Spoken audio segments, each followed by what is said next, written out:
Hello friends. Do you think that diabetes people can have fruit? You might have heard that you can't eat fruit if you have diabetes. Fruit has carbohydrates and a form of natural sugar called fructose, which can raise your blood sugar levels.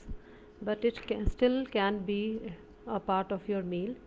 It's because it's full of minerals and vitamins and powerful plant compounds called phytochemicals, what we call as phytonutrients. So, thanks to phytochemicals, eating fruit may lower your risk of heart disease, cancer, and stroke, and boost your overall health. That's important because diabetes is linked to a higher risk of heart disease and other problems. So, there are many fruits which are rich in fiber too, and fiber actually slows down the digestion and actually helps to prevent the blood sugar spikes. It also makes you feel fuller, which can help you keep a healthy weight. So you might be thinking, how does fruit affect blood sugar? Because they have carbohydrates, fruits will raise your blood sugar.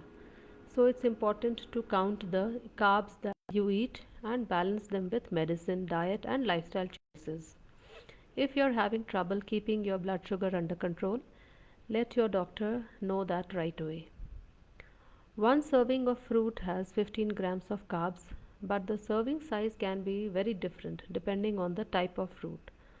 For example, you get 15 grams of carbs from half a medium apple or banana, 1 cup blackberries or raspberries, 3/4 cup blueberries, 1/4 cup whole strawberries, 1 cup cubed honeydew melon, and some raisins. So, carbs aren't the only number to keep in mind. The glycemic index measures how a food actually affects your blood sugar. So, foods that are low on the scale raise it slowly, those high on the scale raise it quickly. So, that is the difference. So, eating mostly low glycemic index foods can help you keep control your blood sugar, but they may not always be good for you. A candy bar and a cup of brown rice can have the same glycemic index value. Be sure to keep nutrition in mind when choosing what to eat. A large serving of a low glycemic index food will usually raise your blood sugar as much as a small amount of a high glycemic index food.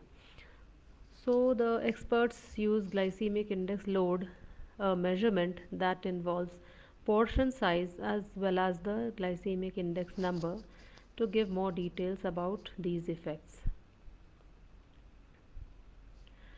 So, what are the healthy ways to eat fruits? Small steps can make a big difference in your blood sugar levels.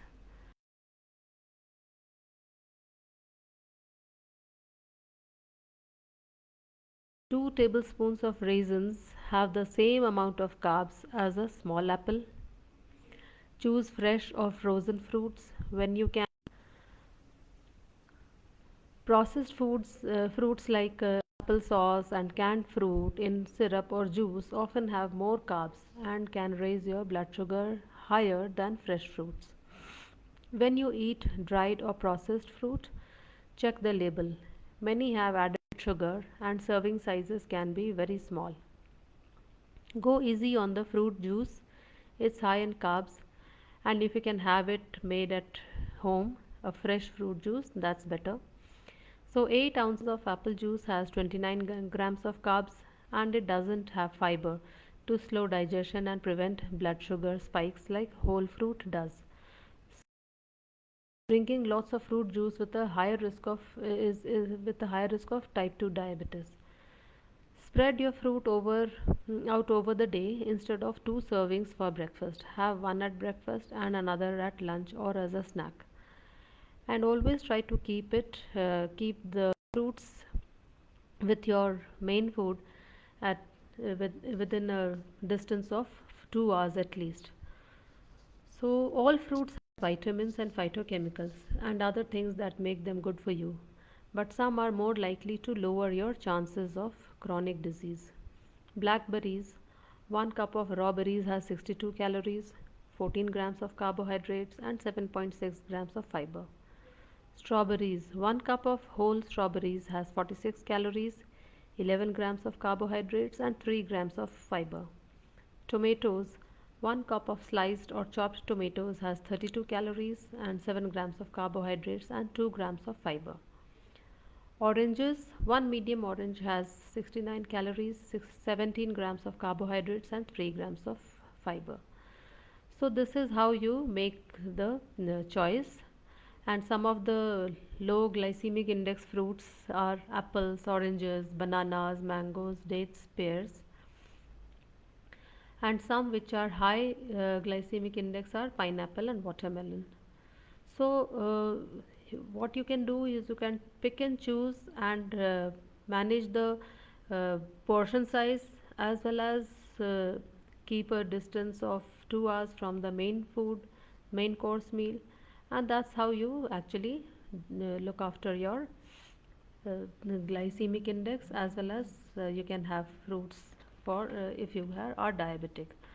Also, we advise that you do not take fruits along with your meals if you want to reduce your weight. So, if at all you are interested in losing your weight, you should eat fruits after or before 2 hours of your main meal, so that it does not add on more carbohydrates and sugar to your diet, and thereby increasing your weight. So that is the main reason that one should be very cautious about having fruits as in your diet, and which fruits you need to have. That is something that you need to decide, and also be informed about it. So in if you have the informed choices in your eating and balance it out with your main food, that actually helps in lowering your diabetes levels, as well as lowering your weight. So that is what I wanted to stress on today. So let's keep on continuing such series. I keep on coming on Facebook Live with important information that is actually required for lifestyle changes. Everyone today is struggling with either diabetes or hypertension, or you know increase in weight.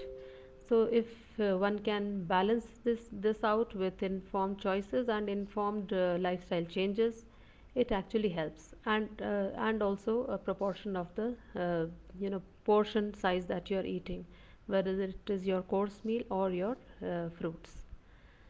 Thanks, friends. You can DM me at my Facebook if for more information. Thanks.